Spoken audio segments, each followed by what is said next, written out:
ನಂದು ಒಂದು thought process ಏನು ಅಂತಂದ್ರೆ ಕನ್ಸು ಕಾಣೋದಾದ್ರೆ ದೊಡ್ಡದಾಗಿ ಕಾಣಬೇಕು. ಯಾಕಂದ್ರೆ ಮನುಷ್ಯನಿಂದ ಸಾಧ್ಯ ಆಗ್ತಿರೋದು ಯಾವುದೂ ಇಲ್ಲ. ಬೇರೆ ಯಾವುದೇ ಸಾಧನೆ ಮಾಡಿದ್ರು ಒಬ್ಬ ಮನುಷ್ಯನೇ ಮಾಡಿದಾನೆ, ಅವನ ಕೈಯಲ್ಲಿ ಮಾಡಕ್ಕಾದ್ರೆ ನನ್ನ ಕೈಯಲ್ಲಿ ಯಾಕೆ ಮಾಡಕ್ಕಾಗಲ್ಲ ಅನ್ನೋ ಒಂದು ಥಾಟ್ ಪ್ರೊಸೆಸ್. ಮೊದಲನೇದಾಗಿ ನಾನು ಇಲ್ಲಿ ಏನು ಹೇಳ್ತೀನಪ್ಪ ಅಂದರೆ, ಈ ವಿಡಿಯೋ ಯಾವುದೇ ವದಂತಿಗಲ್ಲ. ಅಂದರೆ ಇದು ಸತ್ಯ ಮತ್ತು ಇತಿಹಾಸ ಮತ್ತು ಕಾನೂನು ಆಧಾರಿತವಾದಂಥ ವಿಡಿಯೋ. ಹಾಯ್ ಸ್ನೇಹಿತರೆ, ನನ್ನ ಹೊಸ ವಿಡಿಯೋಗೆ ಎಲ್ಲರಿಗೂ ಆತ್ಮೀಯ ಸ್ವಾಗತ. ಇವತ್ತು ನಾವು ಯಾವುದ್ರ ಬಗ್ಗೆ ಮಾತಾಡ್ತಾ ಇದ್ದೀವಿ ಅಂದರೆ, ನಾವು ಆಗಲೇ ಒಂದು ವಿಡಿಯೋ ಮಾಡಿದ್ವಿ ಸುಮಾರು ದಿನಗಳ ಹಿಂದೆ. ನಮ್ಮ ಗದಗ ಜಿಲ್ಲೆಯ ಒಂದು ಲಕ್ಕುಂಡಿ ಗ್ರಾಮದಲ್ಲಿ ಲೈಕ್ ಒಂದು ನಿಧಿ ಸಿಕ್ಕಿದೆ ಮತ್ತು ಅದರಲ್ಲಿ ಏನೇನು ನಡೀತು ಆ ಪ್ರೊಸೆಸ್ಸಲ್ಲಿ ಅಂತ ತಿಳ್ಕೊಂಡಿದ್ವಿ. ಈಗ ಅಲ್ಲಿ ಯಾವ್ಯಾವ ರೀತಿಯ ಬೆಳವಣಿಗೆ ಆಗಿದೆ ಮತ್ತು ಯಾವ್ಯಾವ ರೀತಿಯ ಹೊಸ ಅಲ್ಲಿ ಉತ್ಖನನ ನಡೀತಾ ಇದೆ, ಅಂದರೆ ಆ ಊರನ್ನ ಏನಿದೆ ಆ ಭಾಗವನ್ನು ನಮ್ಮ ಈ ಇಲಾಖೆ ಏನಿದೆ ಅಂದರೆ ಸೋಷಿಯಲ್ ಮೀಡಿಯಾ ಮತ್ತು ನ್ಯೂಸಲ್ಲಿ ಹಾಕ್ತಾ ಇದ್ದಾರೆ. ಈ ಪುರಾತತ್ವ ಇಲಾಖೆಯವರು ಆ ಊರನ್ನ ಉತ್ಖನನ ಮಾಡ್ತಾ ಇದ್ದಾರೆ. ಯಾಕಪ್ಪ ಉತ್ಖನನ ಮಾಡ್ತಾ ಇದ್ದಾರೆ ಅಂದರೆ, ಇನ್ನು ಏನು ಹಳೆಯ ದೇವಸ್ಥಾನಗಳು, ಹಳೆಯ ಕಾಲದಲ್ಲಿ ಮತ್ತು ವಿಗ್ರಹಗಳು, ಈ ಬಂಗಾರ, ಬೆಳ್ಳಿ, ನಿಧಿ, ವಜ್ರ ಅಥವಾ ಈ ಮುತ್ತು ರತ್ನಗಳು ಸಿಗ್ತಕ್ಕಂಥ ಚಾನ್ಸಸ್ ತುಂಬ ಇದೆ. ಸೊ ಹಾಗಾಗಿ ಅಲ್ಲಿರ್ತಕ್ಕಂಥ ಪುರಾತತ್ವ ಇಲಾಖೆಯವರು ಆ ಊರನ್ನ ಅಗೀತಾ ಇದೆ, ಅಂದರೆ ಉತ್ಖನನ ಮಾಡ್ತಾ ಇದ್ದಾರೆ. ಆ ಉತ್ಖನನ ಮಾಡ್ತಕ್ಕಂಥ ಸಂದರ್ಭದಲ್ಲಿ ಏನೇನು ಸಿಕ್ತು, ಯಾವ್ಯಾವ ರೀತಿಯ ಒಂದು ವಿಗ್ರಹಗಳು ಮತ್ತು ಶಿಲೆಗಳು ಏನೇನು ಸಿಕ್ತು, ಮತ್ತು ಯಾವ್ಯಾವ ವ್ಯಕ್ತಿಗಳು ಅಲ್ಲಿಗೆ ಬಂದು ಭೇಟಿ ನೀಡಿದ್ರು, ಮುಂದಿನ ಪ್ರೊಸೆಸ್ ಏನು ನಡೀತಾ ಇದೆ ಅಲ್ಲಿ. ಆಮೇಲೆ ಕೆಲವರು ಹೇಳ್ತಾರೆ, ನಾವು ನ್ಯೂಸಲ್ಲಿ ನೋಡಿದ್ದೀವಿ, ಆ ಒಂದು ಪೂರ್ತಿ ಊರನ್ನ ಸ್ಥಳಾಂತರಿಸ್ಬೇಕು, ಆ ಊರಲ್ಲಿ ಇರ್ತಕ್ಕಂಥ ಅಗಿಬೇಕು ಒಂದು ಭೂಮಿನ ಅಂತ ನಡೀತಾ ಇದೆ. ನಾವೀಗ ಇಲ್ಲಿ ಕೆಲವೊಂದು ಅಂಶಗಳನ್ನ ಸುಮ್ಮನೆ ನೋಡ್ತಾ ಹೋಗೋದಾದ್ರೆ, ಈ ಪುರಾತತ್ವ ಇಲಾಖೆಯವರು ಲಕ್ಕುಂಡಿನ ಗ್ರಾಮವನ್ನ ಅಷ್ಟೊಂದು ಗಂಭೀರವಾಗಿ ಯಾಕೆ ತಗೊಂಡ್ರು? ಕಾರಣ ಇರಬೇಕಲ್ವಾ. ತುಂಬ ಊರನ್ನೇ ಸ್ಥಳಾಂತರಿಸಿ ಆ ಊರನ್ನ ನಾವು ಉತ್ಖನನ ಮಾಡ್ತೀವಿ ಅಂದರೆ ಗಂಭೀರವಾಗಿ ತಗೊಂಡಿದ್ದಾರೆ ಅಂತಾನೆ ಅರ್ಥ. ಯಾಕೆ ತಗೊಂಡ್ರು ಮತ್ತು ಅಲ್ಲಿರ್ತಕ್ಕಂಥ ಜನರ ಮನಸ್ಥಿತಿ ಹೇಗಿದೆ, ಗಾಬರಿ ಆಗಿದಾರಾ ಅಥವಾ ಖುಷಿಯಾಗಿದ್ದಾರಾ ಅಂತ ನೋಡೋದಾದ್ರೆ ಅದನ್ನು ನಾವು ಇಲ್ಲಿ ನೋಡ್ತಾ ಹೋಗೋದ. ಇನ್ನೊಂದು ಫನ್ನಿ ಅಂತ ಹೇಳೋಕ್ಕಾಗಲ್ಲ, ಅಲ್ಲಿ ಒಬ್ಬರು ಸಾಧುಗಳು ಬರ್ತಾರೆ. ಅವರು ಬಂದು ಏನಂತ ಹೇಳ್ತಾರೆ ಅಂದರೆ, ಈ ಜಾಗದಲ್ಲಿ ಆಗಿದ್ರೆ ನಾವು ಇಲ್ಲಿ 100 kg ಬಂಗಾರ ಸಿಗುತ್ತೆ, ಆಮೇಲೆ ಮೂರ್ತಿ ಸಿಗುತ್ತೆ, ಚಾಮುಂಡೇಶ್ವರಿ ಅಮ್ಮನವರ ಒಂದು ಮೂರ್ತಿ ಸಿಗುತ್ತೆ ಅಂತ ಹೇಳ್ತಾರೆ. ಈಗ ಏನಿದೆ ಈ ಸಂದರ್ಭದಲ್ಲಿ ಇದು ಪಾಪ್ಯುಲಾರಿಟಿ ಪಡ್ಕೊಂಡಿದೆ ಮತ್ತು ಈ ಒಂದು ಸ್ಥಳ ಜಾಸ್ತಿ ಹೆಸರು ಓಡಾಡ್ತಾ ಇದೆ ಅಂದಾಗ ಅಲ್ಲಿ ಯಾವ ಥರದ ಇನ್ನೂ ಸನ್ನಿವೇಶಗಳನ್ನು ನಾವು ನೋಡ್ಬೋದು, ಕಾಣ್ಬೋದು. ಅದರಲ್ಲಿ ಸತ್ಯ ಎಷ್ಟು, ಸುಳ್ಳು ಎಷ್ಟು, ಪಾಪ್ಯುಲಾರಿಟಿಗೋಸ್ಕರ ಬಂದು ಹೇಳೋರು ಎಷ್ಟು, ಅಥವಾ ಅಲ್ಲಿ ನಿಜವಾಗ್ಲೂ ಅಲ್ಲಿ ಪವಾಡ ನಡೆದಿರ್ಬೋದು. ಅವ್ರು ಸ್ವಾಮೀಜಿಗಳು ಅಂದರೆ ನಾವು ಸಾಮಾನ್ಯವಾಗಿ ಪವಾಡ ಇದ್ದೇ ಇರುತ್ತೆ. ಅಲ್ಲಿ ಹೇಳಿದ ಅವ್ರು ಆ ಥರ ಹೇಳಿರೋದು, ಈ ಜಾಗದಲ್ಲಿ ಆಗಿರಿ, ಇಲ್ಲಿ 100 kg ಬಂಗಾರ ಸಿಗುತ್ತೆ, ತಾಯಿ ಮೂರ್ತಿ ಸಿಗುತ್ತೆ ಅಂತ ಹೇಳಿದ್ದಾರೆ.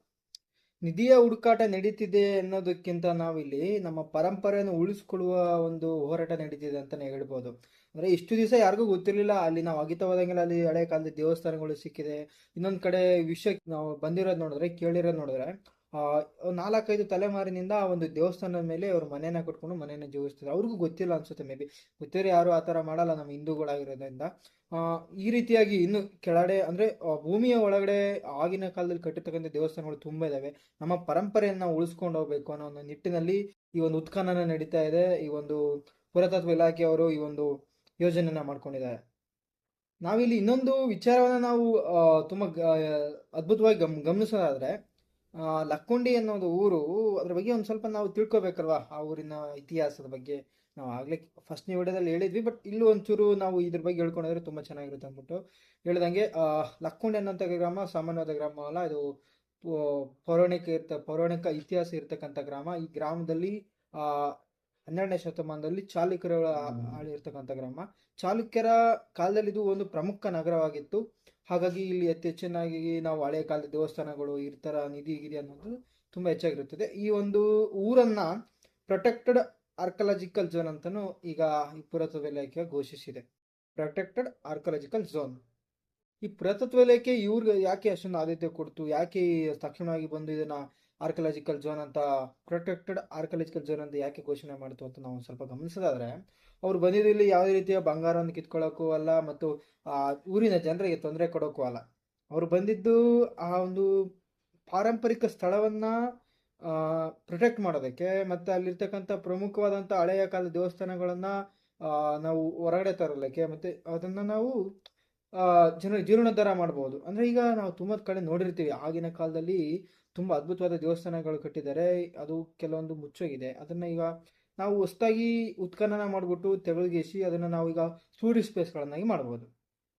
ಸಾಮಾನ್ಯವಾಗಿ ಒಂದು ಊರಂದ್ರೆ ಅಲ್ಲಿ ಆಸ್ತಿ ಇರುತ್ತೆ, ಅವ್ರವ್ರದ್ದೇ ಒಬ್ಬ ಜಮೀನು ಇರುತ್ತೆ. ಹಂಗಾಗಿ ಆ ಊರಲ್ಲಿ ಸಿಕ್ಕಿದ್ದು, ಆ ನೆಲದಲ್ಲಿ ಸಿಕ್ಕಿದ್ದೆಲ್ಲ ಆ ಊರವ್ರಿಗೆ ಸೇರ್ಬೇಕು ಅಂತ ಅವರು ಒಂದು ಮಾತನ್ನ ಇಲ್ಲಿ ಹೇಳೋದಾದ್ರೆ ಅದು ತಪ್ಪಾಗುತ್ತೆ. ಕಾನೂನು ಪ್ರಕಾರ ನೋಡಿದ್ರೆ ಈಗ ಅದು ಆರ್ಕಾಲಜಿಕಲ್ ಪ್ರೊಟೆಕ್ಟೆಡ್ ಜೋನ್ ಅಂತ ನಾವು ಪ್ರೊಟೆಕ್ಟೆಡ್ ಆರ್ಕಾಲಜಿಕಲ್ ಝೋನ್ ಅಂತ ಘೋಷಣೆ ಮಾಡಿದಾಗ ಅಲ್ಲೊಂದು ಚೂರು ಮಣ್ಣು ಕೂಡ ಅದು ಕಾನೂನಿಗೆ ಸೇರ್ಪಡುತ್ತೆ. ಅಂದ್ರೆ ಆ ಊರಿಗೆ, ಆ ಊರಿನ ಗ್ರಾಮಸ್ಥರಿಗೆ, ಆ ಊರಿನ ಜನರಿಗೆ ಯಾವುದು ಸೇರ್ಪಡಲ್ಲ. ಅಲ್ಲಿ ಒಂಚೂರು ಏನೋ ಒಂದು ಬಂಗಾರ ಸಿಕ್ಕರು ಕೂಡ ಅದು ಕಾನೂನು ಸೇರ್ಪಡೆ ಆಗುತ್ತೆ.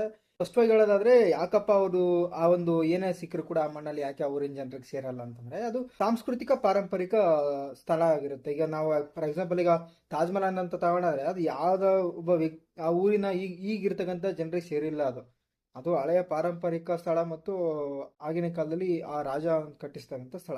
ಹಾಗಾಗಿ ಅದು ಈಗ ಗೌರ್ಮೆಂಟ್ ಅದನ್ನ ನಡೆಸ್ತಿರೋದ್ರಿಂದ ಅಲ್ಲಿ ತಾಜ್ ಮಹಲ್ ಅನ್ನೋದು ಗೌರ್ಮೆಂಟಿಗೆ ಸೇರ್ಪಡೆ ಆಗುತ್ತೆ. ಅದೇ ರೀತಿ ಇಲ್ಲಿ ಊರಿನಲ್ಲಿ ಅಗ್ದಾಗ ಅಥವಾ ಉತ್ಖನನ ಮಾಡಿದಾಗ ಏನಾದ್ರು ಸಿಕ್ಕರೆ ಅದು ಗೌರ್ಮೆಂಟ್ಗೆ ಸೇರ್ಪಡೆ ಆಗುತ್ತೆ.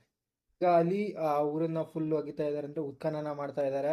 ಯಾರಿಗೂ ಕೂಡ ಸಾಮಾನ್ಯ ಜನರಿಗೆ ಅಲ್ಲಿ ಹೋಗೋ ಅವಕಾಶ ಇಲ್ಲ. ಮತ್ತೆ ನಾವೀಗ ನೋಡ್ತಕ್ಕಂಥದ್ದು ಈ ಸೋಷಿಯಲ್ ಮೀಡಿಯಲ್ಲಿ ಏನ್ ನೋಡ್ತಾ ಇದ್ದೀವಿ ಅದೆಲ್ಲ ಒಂದು ಸತ್ಯ ಅಂತ ಹೇಳಕ್ಕಾಗಲ್ಲ. ನಾವು ಅಲ್ಲಿ ಆರ್ಕಿಯಾಲಜಿಕಲ್ ಡಿಪಾರ್ಟ್ಮೆಂಟ್ ಅಂದ್ರೆ ಆ ಪುರಾತತ್ವ ಇಲಾಖೆ ಅನ್ನೋದು ಏನ್ ನಡೆಸ್ತಾ ಇದೆ ಅದು ಅವ್ರಿಗೆ ಮಾತ್ರ ಗೊತ್ತಿರುತ್ತೆ.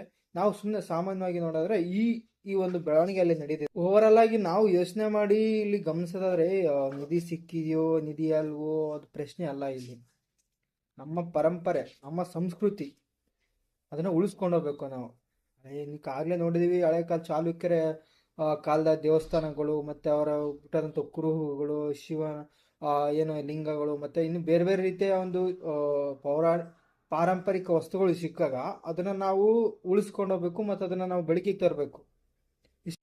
ಇವತ್ತಿನ ವಿಡಿಯೋ ಇಷ್ಟ ಆಗಿತ್ತು, ದಯವಿಟ್ಟು ಒಂಚೂರಾದ್ರೂ ಸ್ವಲ್ಪ ಇಷ್ಟ ಆಗಿದ್ರೆ ಲೈಕ್ ಮಾಡಿ.